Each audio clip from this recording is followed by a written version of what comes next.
Hi, welcome to Snacks and Stacks. My name is Cindy, and this is where we talk about books, TV, and movies. And we're gonna chat today. We're gonna chat about a new book. I mentioned in a previous wrap-up that I would go more in detail about the book Spin of Fate and my opinions about it, but I will admit I am starving, so I'm gonna eat my banana toast, and then we will start, I promise. Spin of Fate by A.A. Vora. I'm going to read just briefly the first paragraph and then kind of give you some assumptions I had about it, and then I'm going to go into the world and some of the differences in this and other like epic fantasy worlds, or what it was compared to. And then at the very end, we can talk more about what I thought about it. So, okay. Spin of Fate. Magnificent beasts, unforgiving magic, and epic battles. Aina's world is governed by tyrannic law, a force that segregates people into upper and lower realms. It's said that if the sinful lowers commit themselves to kindness and charity, their souls will lighten, allowing them into the peaceful upper realms. But Aina, one of the few lowers to ever ascend, just wants to go back home. In this book, we have three perspectives: Aina, Mazen, and Aranel. This is all in third persons, and in order to understand the differences between them, you have to understand the world that we're in. So what's lovely is in this book, there is a map to kind of help with that.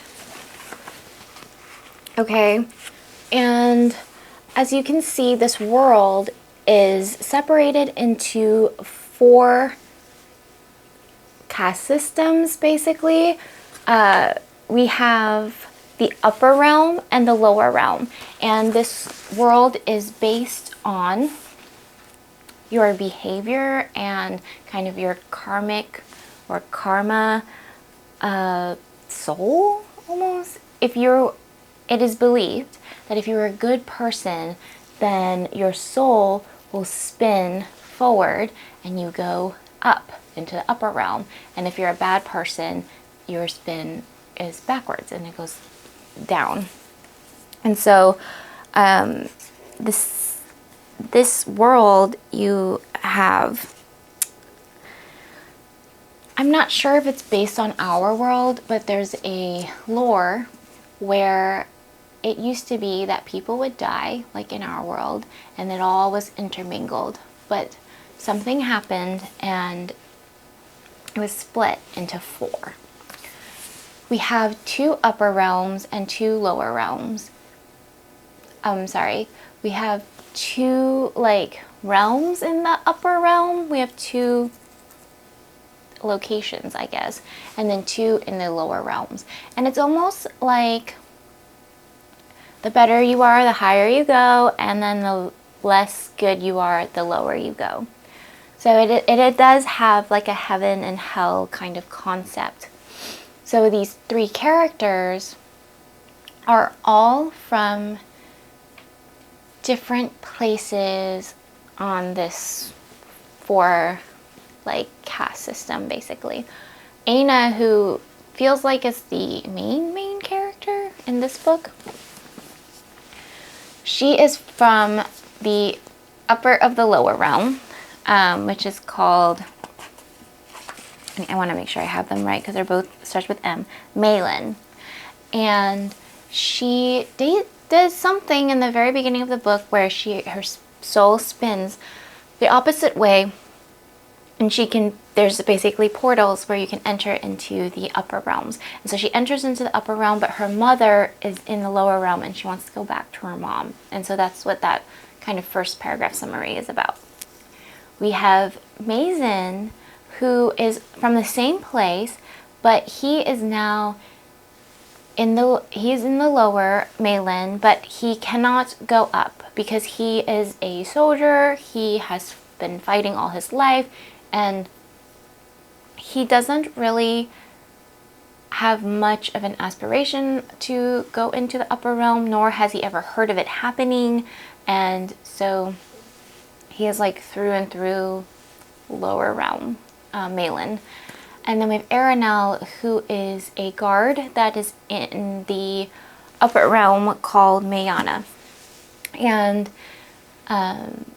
he has this perception that everyone in the lower realm is terrible and the upper realm is so much better, and he wants to ascend into Paramos, which is the highest, where his parents are, his brother is, and now he's kind of alone in this Mayana. So that is kind of the simplest way I can put it as to where these characters are. The reason why I say they're in different realms is because Aina is kind of like in between the two, right? If you can go up, if you've ascended, you can always descend, but for some reason she can't. And nobody ever wants to go to the lowest realm, which is, I think it's called Nakarth, because it's said that, you know, demons live there and you could basically die. So that's the world. Then the other part of the world is the magic. This was compared to Full Metal Alchemist and Avatar, and so you can just assume that the magic has to do with maneuvering the world around you in some way. And in this book, in this world, they're called chitrons, and it's basically energy that allows you to move things. So one of the characters can move Earth around. You can use this energy to basically cloud surf and in a way fly. And it's not like Avatar where you are only one type of elemental power. It's because you're using and maneuvering the energy around this certain thing. So they can pretty much do it to a lot of things, but depending on where you are in the four realms is how easily you can manipulate the chitrons as well. And everybody has different levels of how well they can do this magic. Now, there's something different in this book, is that they have a little spiral on their head and they have to like swipe it in order to activate their powers. And this chitron has a brightness. So it's not a chitron, it's a Kiza. Like I said, it's been a bit since I've read this book. I'm actually really surprised how much I remember of it. So anyways, it's called a Kiza, and it's the brightness basically lets you know how good a person is, and it also indicates like which way the spin is. So from someone's first interaction with you, they can tell where you're supposed to be and they can judge you based on the brightness of your Kiza. What else? I think that's all the magic in this world. Another form. Now we have the beast. So there's magic and then there's lore. The lore of this world is based on the four beasts, and you do see them. They are not invisible or just fables, but they are more rare. We have, in this map, you can see them on the edges. Okay, so we have a wolf. I did this thing where I put my book away that has all of my notes. I will be right back again. There are four animals of importance or mystical beasts, and each one correlates to one of the realms, the sections. And so we have Paramos, which is the winged dolphin, and that is called a Megara. We have the great grass wolf of Mayana, and that's the Gazaru. We have the Nagamar, which is what is on the cover. That's the peacock snake of Malin. We have the colossal roach of Narak, and that's called the Vandragor. And the roach is really creepy because it's got like a million eyeballs. And I kind of talked about how they marketing, and even like the quote back here, you know, she talks about by the way, Rosaria Munda is the author of the Fireborn series. It's one of my favorite series. And so when I saw that she said that it's like Sanderson, I don't know who Pullman is, and Full Metal Alchemist, which is one of my favorite animes. Same time, very original. I really wanted to try this book. And because it said Full Metal Alchemist, and I've heard things about Avatar, I also had those expectations in my head, and I think that was very unfair to this book. I understand why marketing tries to pull in big fandoms like that to try to make people understand and give an idea of what these books are like, but my problem with that is that some of my favorite things about those series is not in this book right now. So we're gonna just go into my review of this book, how I felt about it. And I think I talked about it a little bit in my wrap-up as well.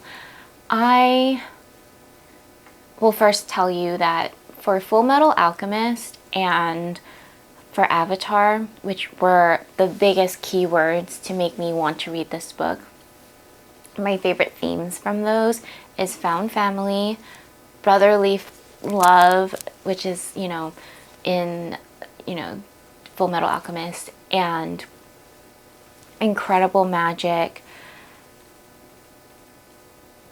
And I also love the exploration of good and evil, which is definitely in this book. I mean, the whole law is based on your soul and how good or bad you are.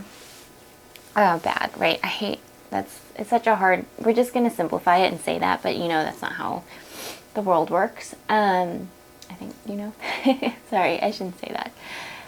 But anyways, that's what I truly love about those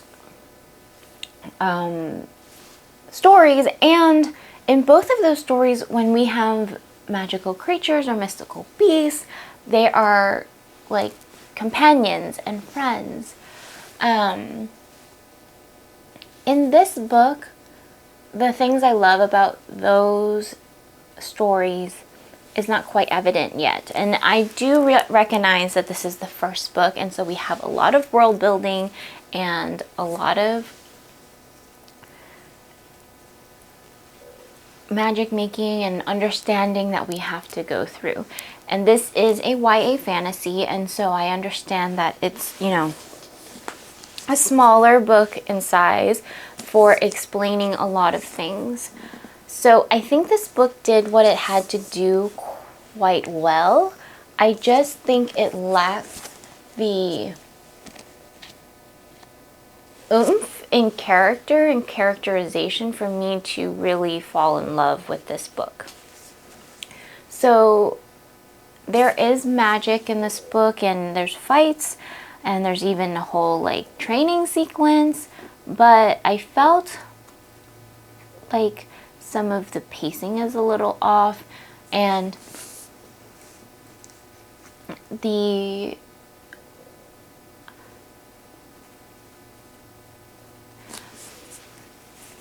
reality of this book is a little bit daunting, I think, because I love found family, and these three people I just described as coming from such different places and going through different things definitely cannot, I think, in real life just become friends like that. And so the reality is, at the end of this book, spoiler alert, at the end of this book, they are not really best of friends. They didn't overcome their differences and, you know, became like this found family. They have parts where you see that happening, but it's not really happening. And for me, that was really hard to overcome, the wants that I have for characters who go through so much time together to then still be so distant from each other. And so I think that's what has made me not love this book as much. And like I said, I think it's just realistic. I don't think it's fair for me to say that these characters are not lovable. I think they have good, realistic characters to an extent, but there are times where, because they're teenagers, they feel like teenagers, and it's surprising that teenagers don't just become friends like that a little bit easier, because it's almost like they are teenagers in the way they act, but in the way they relate to other people, they are so suspicious and guarded. And hopefully that makes sense. So yeah, that is kind of my review of the book. I believe I gave it 4 out of 5 stars, if I remember correctly. I think that I would continue on with this series. I'm curious to see how it keeps going, and I'm hoping that the things I felt about the first book is mostly because there was just so much world building that needed to happen. And overall, I really enjoyed the book. I also want to say, and it might just be a me thing, but to put the 2 major realms, Mayana and Maylin, to be like the places where we go back and forth, and it's such a new thing, I find it interesting that those were the names that she chose. And she does have a glossary in the back.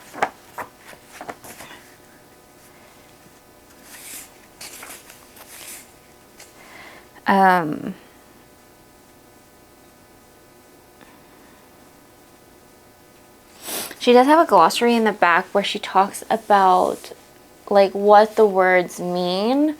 So Maylin means filth, Mayana is the realm of illusions, magical realm, combines Maya, magic, illusion, and Na, realm. So I understand that she has a language system that she's built. But for me, as a pretty casual reader of fantasy, I kept getting them confused because I kept thinking MA, and I would be like, wait, which one is that one? Because they are very similar, especially when you're reading. And so I thought it's probably a me thing, but that was confusing. And then Aina and Aranel both having like A's as their name. At some points I would kind of be like, wait, oh, right. Especially when I had to pick it back up. So I think that is something, she is a debut writer, so it's a cross between having to learn so many things and then my personal memory device is not working because now there's similar names. Got me a little confused. So yeah. I think that's it. Let me know if you've read this book or if you have any interest in reading the book. I would love to chat with you more about it. Hello. My dog just busted in. And yeah, let me know if you have read this book, want to read this book. I'd love to chat more about it. I really want to find more people to talk about it. I actually saw that the author has released a website that kind of gives more explanations and have some illustrations in there. So I think that's really fun, and this could be like a really fun fandom too, because I just can see so many conversations coming about it.